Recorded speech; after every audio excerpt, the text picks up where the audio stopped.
Yeah, How are you? I'm fine. And you? I'm very well, thank you. I'm very honored. I've heard a little bit about you, uh, and I've been waiting to hear from you. Quite excited. I Oh, did read a bit of about your thanks so publication. much. Thanks Very so much. exciting. Yes, Thank you very much. thank you. Now, could you introduce yourself?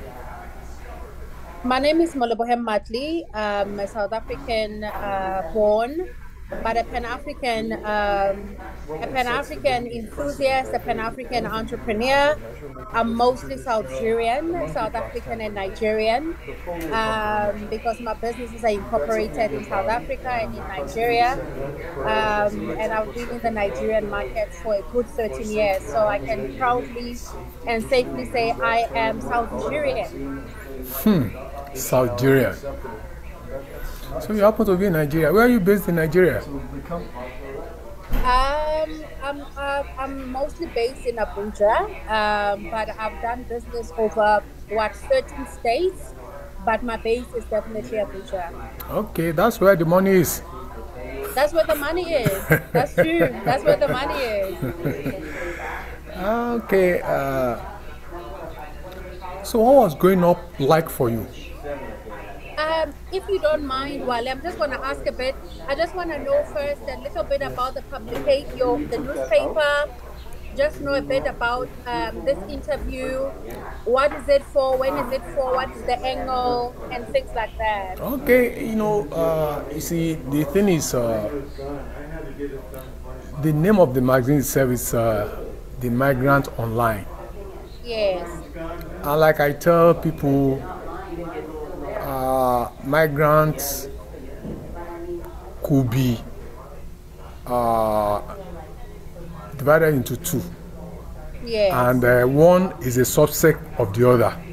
Yes. Okay, now migrants are people going from one country to another and so on. Yes. I mean, basically. But in any case, everybody is a migrant in the world because Mm, we have just limited time to stay in the world.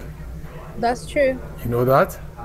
Yes, we are. Okay. We are passerbys. So you Yes. see, and I see because of my love for arts and so on, uh, we've gone a step further. Further Mm-hmm. in the sense that I mean, we interview writers, we interview journalists and so on. Possibly, will go on to spread our wings. I mean, to interviewing other people's, Mm, our other people, because the thing is, I mean, it's all about people. yes. So that's it. And the questions are just general, and you reserve the right not to Yes. answer any question which you feel uncomfortable with. Mm-hmm. You know, is that okay with you? Is that okay with you? It is Is that okay with you? Hello, hello, hello, hello. I can hear you very well. I'm here. I'm here. Okay, I asked if it's okay with you. Yes, it is okay with me. All right, all right. So, when are you looking to run with the story?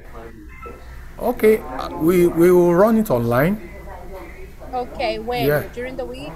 Uh, Possibly, let's latest to this time. Okay, Latest to this okay. time.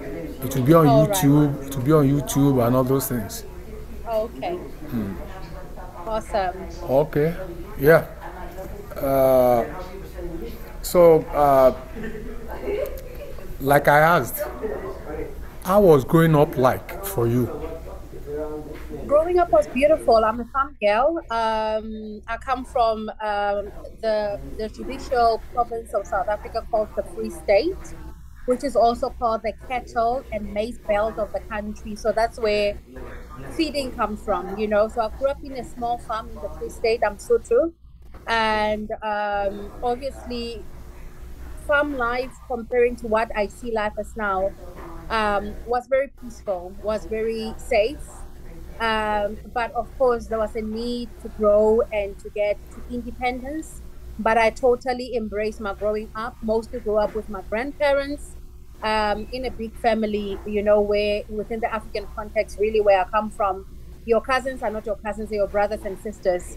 Everybody stays under the same dwelling, the uncles and everyone. So I grew up under a very loving, warm home that incorporated all members of the family. And I joined my parents at a later stage. So my foundational um, childhood memories are embedded with the values of love from a, from a large family setup that comprises of everyone. A middle class family based on my parents' profession. Both my grandparents were farmers, grandfathers and grandmoms were, help us in the farm.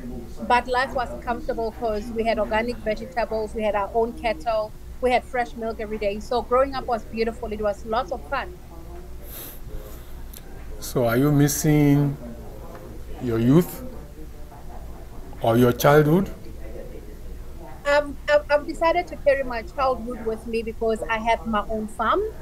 I'm raising my children within the context of a safe environment of farm life, which is the value system of who we are as an African people, dating back to the yesteryear, of our great grandfathers.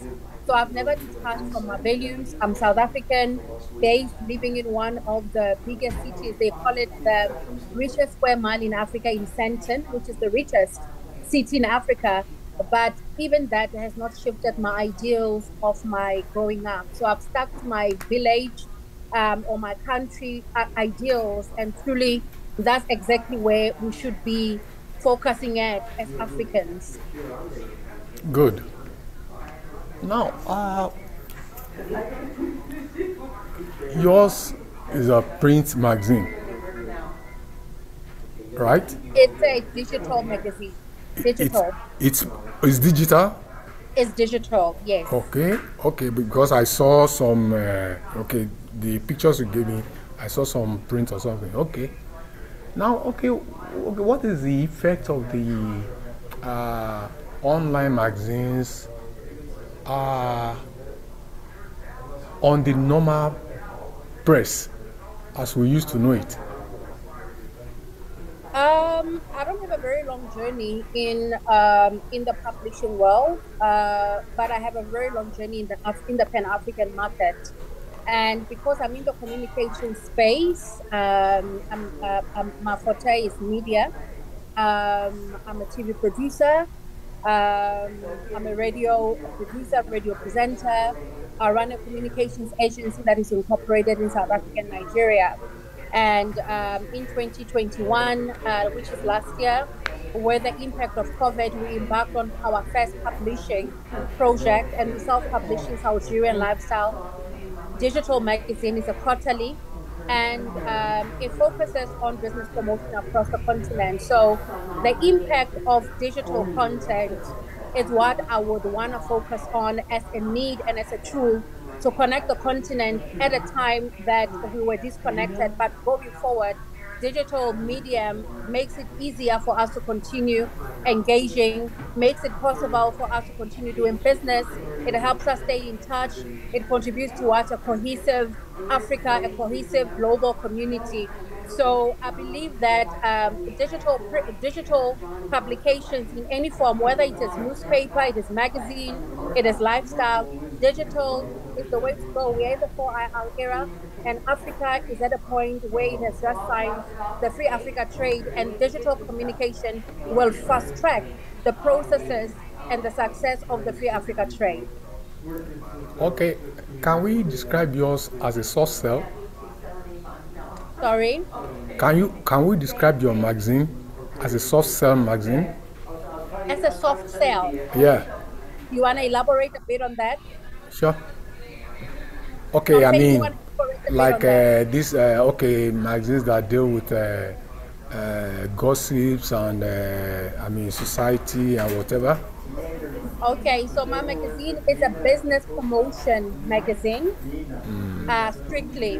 It's strictly a business promotion magazine embedded on the values of what my business does, promoting bilateral relations between South Africa and Nigeria, promoting bilateral relations between the African countries. Our pillars are five, and our editorials focus on African African women empowerment and inclusion, education and youth, sports and culture, tourism and travel, as well as the most important one being education.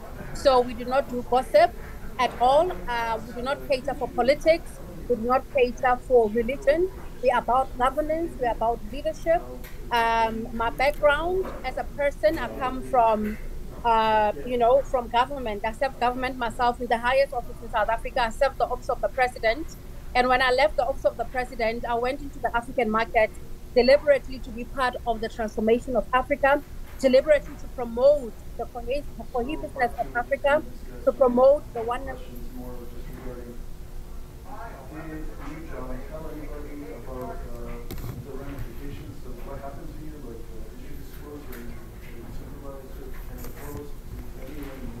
Okay. And we've released 5 covers, and we talk serious business on governance. We've dealt with the likes of Dr. Obi Ozekhusili from Nigeria, who is a former minister, who is the founder of Bring Back Our Girls, a phenomenal woman in the space. One of our covers is Mrs. Olofunsho Alakija, Africa's wealthiest woman. Our current edition is covering both presidents. I'm part of the South Africa-Nigeria Binational Commission. And we've got President Buhari and President Ramaphosa on the same cover. So we are promoting good relations. Our focus is leadership, governance, and advancing the continent. So we're definitely not a soft sell copy publication. We are on governance, leadership, and business promotion. Now, checking out the names you've called, it's my guess that you are immersed in the Nigerian society. I've been in Nigeria for 13 years doing business, predominantly with government. How many years? 13 years. Oh.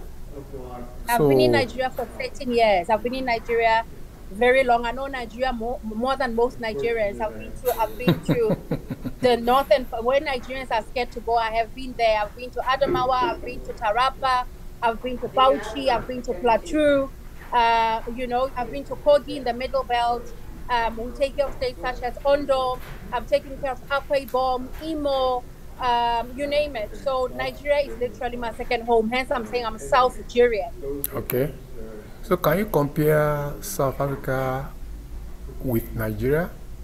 From which context? Oh, well, whichever. I mean, it depends on you. Well, South Africa and Nigeria are the strongest allies in the continent. We all know that they are two most powerful economies. They have a contrast of one being a cash economy. Nigeria, South Africa is a credit-based society. That would be the biggest differentiator.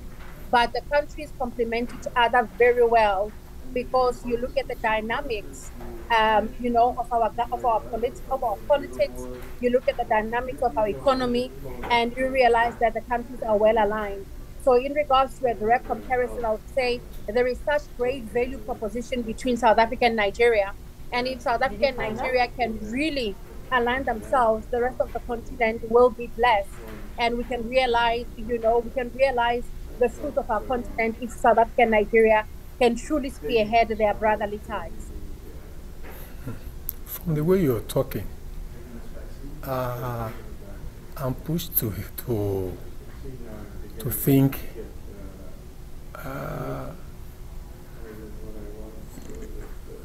you stand for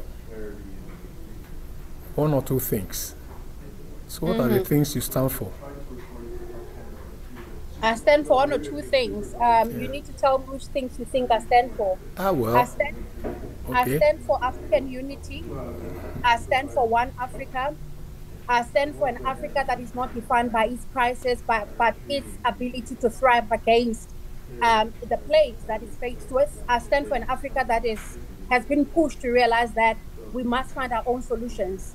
I'm a Pan-African to the core, and I believe we've reached a stage as an African people where African Renaissance matters, where we need to fight for our own heritage, where we need to consistent, one voice, and emancipate ourselves economically, take ownership of our resources.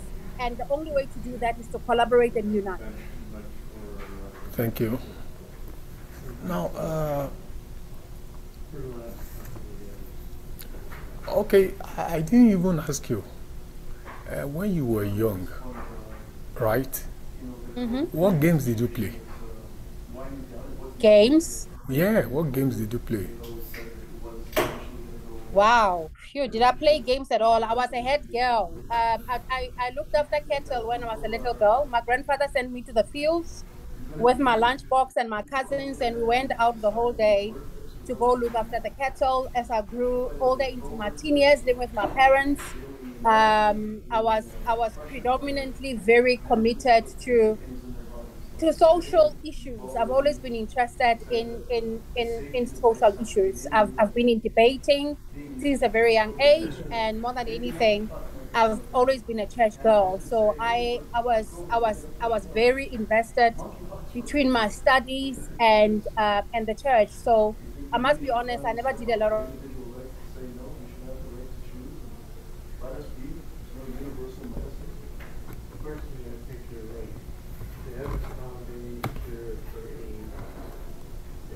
so I hardly had time to play. My focus was mostly on reading, writing, church, and being part of the community. I was part of a youth group, and our mandate, our passion, was to keep our community safe. So I've always found myself in areas that would speak of one or another, transformation or growth.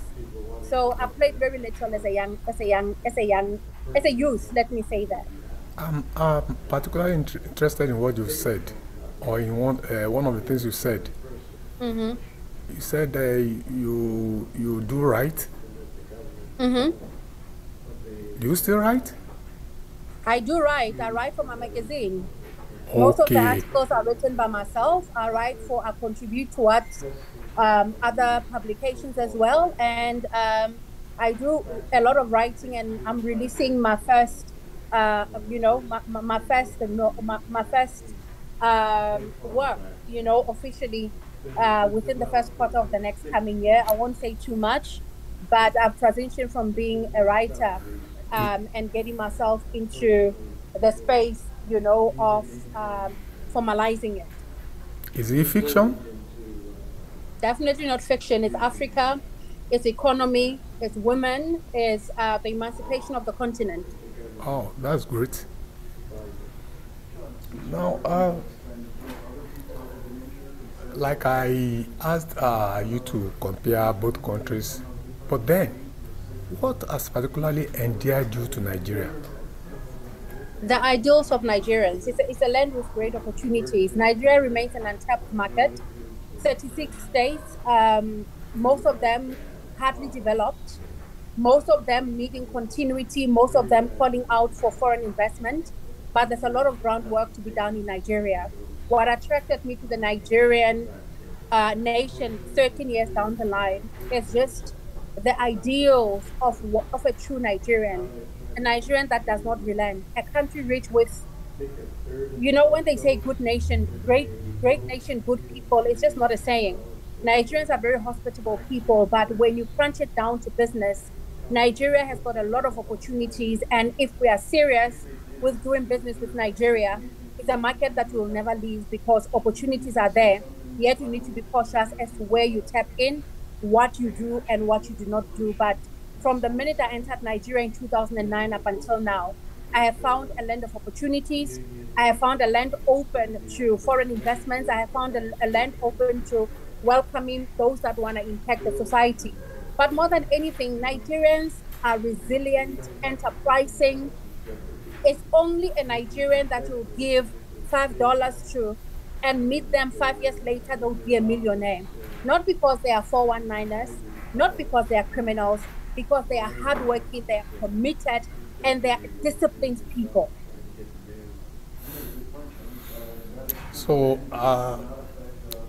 now if you get appointed to a ministerial position in South Africa, will you leave Nigeria?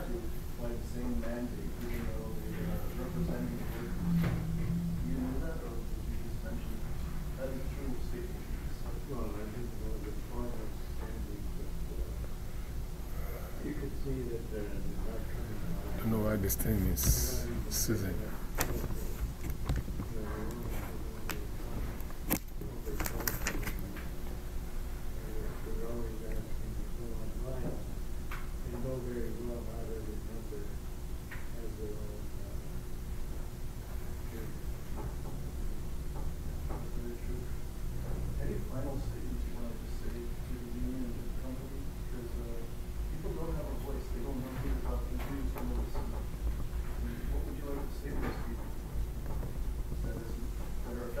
Howale?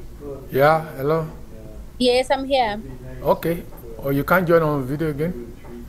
No, I will. I just want to reset here. I want to make sure that if my Wi-Fi disconnects, I can automatically Okay. fall onto my data, rather my own, Okay. so that it doesn't keep interrupting us. So just give me a minute so I can have them running simultaneously. Okay. So, Yes. the last question I asked, if you are appointed into a ministerial position in South Africa, will you leave Nigeria?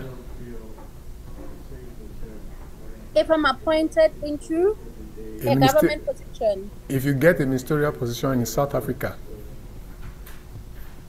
I probably would rather take a diplomatic appointment and go serve in Nigeria. really? I believe in international relations. Okay. I'm called to the continent, and I believe that I'll do better work in the continent beyond my country. That's nice. Now, can you tell us about your happiest day so far? My happiest days, Yeah. professionally or personally. Oh, well, it's your choice. I believe I don't have happiest days. I embrace my life holistically, but I am very proud that as a young Black female, I've managed to stay in business 14 years consistently, and I've managed to turn both my organizations into multinationals incorporated in Africa's two most powerful economies, being South Africa and Nigeria. I am very proud to have made the milestones that I have made in the continent. And I am proud to see that our continent has opened up its doors to empower women such as myself if we have vision, determination, and tenacity. So my biggest joy comes from my ability to move between the two most powerful countries and continuously my business.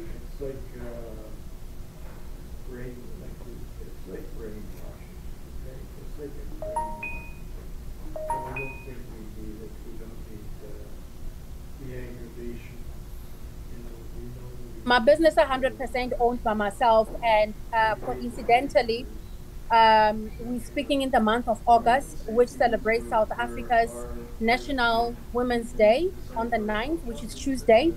And in the history of South Africa in 1956, women of different races, age groups, creed, backgrounds marched together to the office of the president to hand over a memorandum, and they were working and they were fighting in unity for women to be given an equal opportunity, for women to be treated fairly.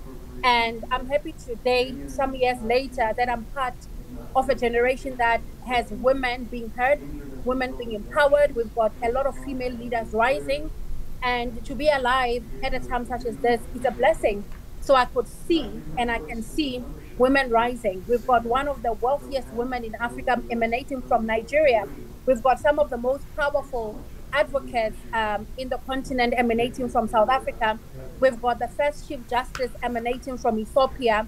We've got one of our Nobel Prize winners, the former First Lady of Somaliland, who owns her own private university, her own hospital, her own midwife center. And the list goes on. Women are unstoppable. Women have entrenched in the mainstream economy. So to be alive at such a time, it means I'm given an opportunity to be part of the transformation of the continent, the transformation of my people, and I could not, find anything else more gratifying and more fulfilling than being part of Africa in today's time.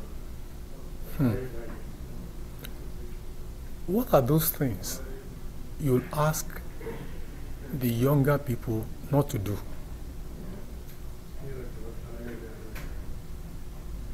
Don't rush success. Rome was not built in a day, just not a metaphor. Anything worth doing is worth doing well. Our young people are not patient. So I would say patience, don't rush. Everything must go through a process for it to attain its highest form or its highest glory.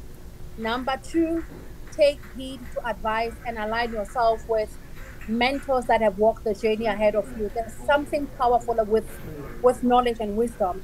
Knowledge is what you acquire, wisdom is what is transferred through commitment to spending time with people that have walked the journey ahead of you. So we need young people that can commit themselves to a journey of going full circle as opposed to getting things faster. And lastly, young people, do not be swayed to forget who you are. Be proudly African. Embrace your continent, embrace your blackness, and understand that you are born an African for a reason. You are in this land for a reason, and you are needed in this continent. You are needed wherever you are. Be proudly African and do not try to dilute your existence. The third world has done a good job of making us believe that we're not good enough. We are third world citizens. We belong at the back. We are good enough to just serve. To young people, you are born to be leaders. You are born to own your resources. You are born to be anything you want, but it comes with discipline, commitment, and a lot of wisdom. So stick to the older generation and embrace the full process of attaining success. It doesn't come overnight. Thank you. As a lady, what do you think about abortion laws?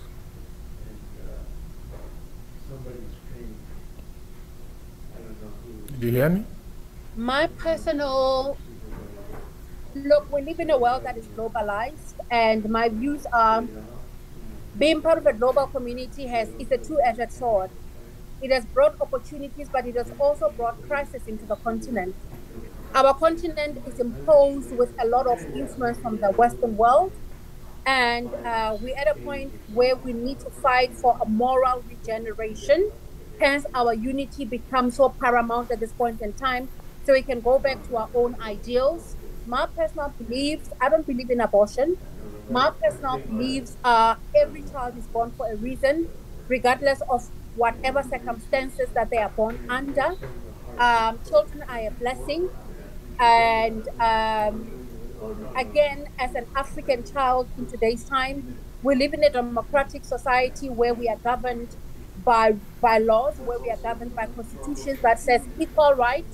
People are entitled to make their own decisions. So as a law-abiding citizen, I'll respect everybody else's choices, but my opinion remains mine. And I believe, as opposed to focusing on the laws of abortion, maybe we should focus on resuscitating the moral fiber of our youth. So we're not dealing with a lot of teenage pregnancies. We're not dealing with a lot of abortions because our children understand from a young age that they can make better choices. So maybe the issue is not the abortions, the issue is the moral fiber of the continent. And maybe that's where we should focus. Thank you.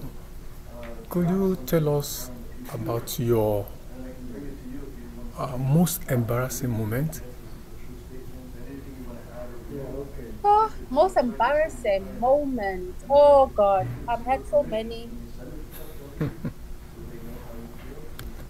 I've set up goals professionally that I was not able to attain on time.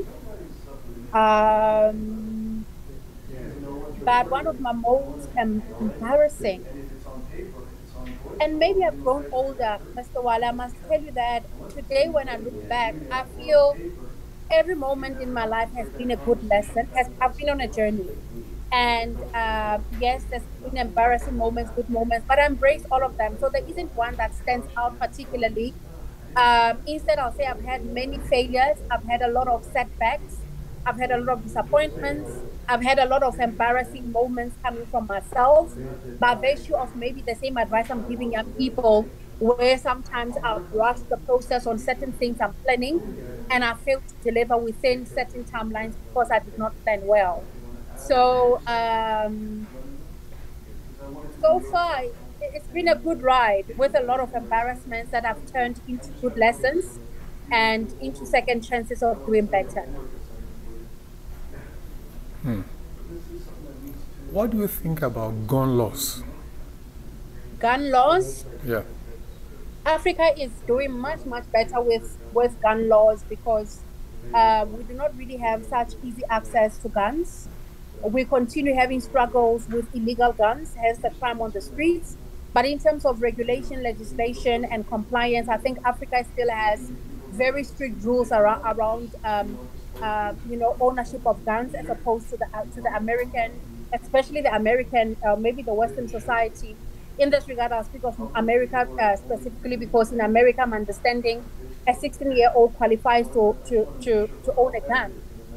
In Africa, we know that you must be an adult first, and before you can even have a gun, you go through a process that includes even psychological, assessment as to why would you need a gun. But I must say that the law is not protecting the youth enough. The law is not protecting African young people enough by virtue of all the illegal weapons that are available on the streets, all the smuggling of weapons around the continent that we have seen ravage some of our countries. We've seen child soldiers in this continent because of the illegal smuggling of guns. But as far as the laws are concerned, I'm not very familiar with them, but I think in comparison to the Western and European world, Africa is still much better. Thank you. It's been nice talking to you. It's been great speaking to you and quite an honor. Thank you, Mr. Wale. You're welcome. Okay, then. Okay. Bye. Bye. I'm wishing all the women in August a happy Women's Month, specifically in South Africa. And I want to appreciate all the men that are supporting women because truth is women would not be if men are not. So I always say I celebrate the he's for she's because without our male counterparts we would not be, without our fathers, without males like yourself who take time out to recognize females who would not be. So I'm sending a big shout out to One Africa. Women must stop singing the song of equality. We are created to complement each other. We're not competing with men. We want a society that is well balanced. We are tired of empowering the girl child by neglecting the boy child. We believe a time has come to hold hands and bring balance, even in the gender inequality that we see, so we can have a balanced society in the future. Thank you very much. Thank you, Mr. Wale. You're welcome. Have a great one. You bye-bye. too. Bye. Bye.